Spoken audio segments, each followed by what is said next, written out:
Hello Fanatics! With 2018 coming to a close, we're going to do our annual year in review. So here's our list of the top 5 TV shows of 2018. I will preface this by saying that this is an entirely subjective list, and while some shows might have been higher reviewed than ones on this list, we decided that these ones were the ones that kind of resonated with us most. And of course, not all shows are included on this list, as it's only the ones that we saw this year. Let's start off with the honorable mentions, the ones that just barely didn't make the cut.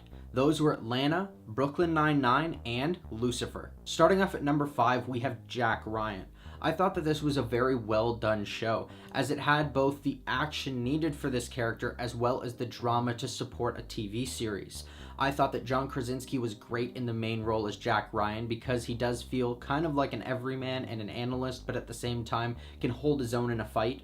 And I was really excited with the supporting cast in this one as well. I liked that they didn't go off into typical tropes with these types of stories and the type of war on terror that they have in this plot, but I thought that everything just kind of came together very nicely and they set it up for a great franchise going forward. At number 4, we have Ozark, and there's no surprise that it's on the list because it was on my list for last year as well. It's the closest thing that we have to Breaking Bad aside from Better Call Saul, but it's put in a completely different atmosphere, and I love that they did that.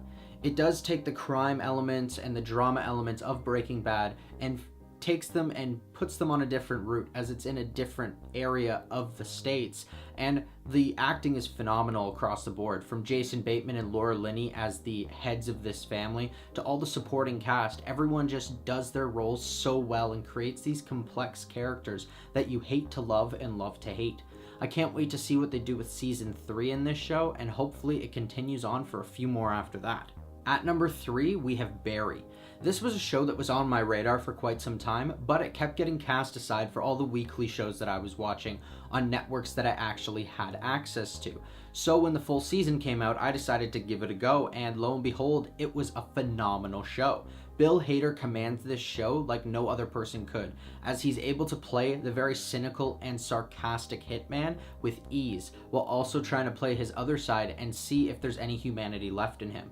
Meanwhile, Henry Winkler steals every scene he's in as one of the supporting characters. These two manage to drive the narrative of the show, surrounded by a whole bunch of mobsters and mafia people, and I think that this type of show, it had so many reasons for it not to work, and yet everything just fell into place, and I cannot wait for the second season.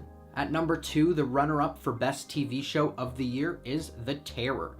This show was one that would have went under a lot of people's radars, as you didn't really know what it was. It was this new series that was coming out on AMC. You didn't really know if it was going to be just a one and done, an anthology, or a couple seasons, and it was loosely based on the disappearance of the ships that were exploring the Northwest Passage. Now, what you get from this is a very somber and slow story, but at the same time, it's equally chilling and thrilling. It has a lot of very original and classic horror elements in it, but also brings them into the modern day. And I find that paired with the acting in this series made for a phenomenal anthology style season 1. I thought that it was one of the scariest shows I've seen on TV in a long time, and anyone who's a horror fan should check this out, and I can't wait to see what they do with the second season of this, as they're going into a different atmosphere and different tone with an entirely different story, but hopefully they keep the same horror elements and the same chilling, thrilling narrative that we saw in this one.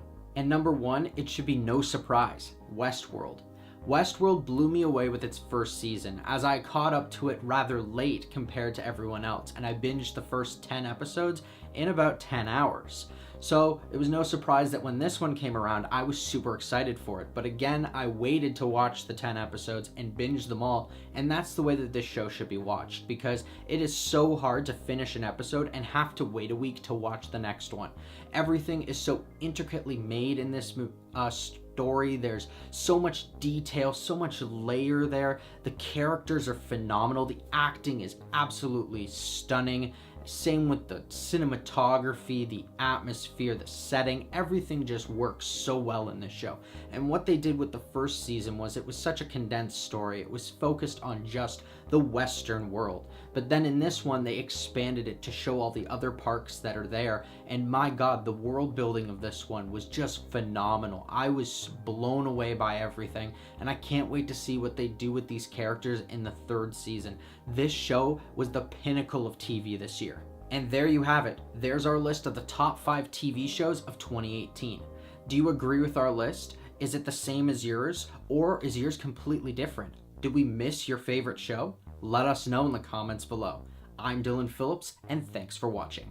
If you like this video and you want to see more, hit that like button and subscribe to our channel. Check out our latest If You Liked video, where we recommend movies similar to the film The Christmas Chronicles. Don't forget to follow us on our social media.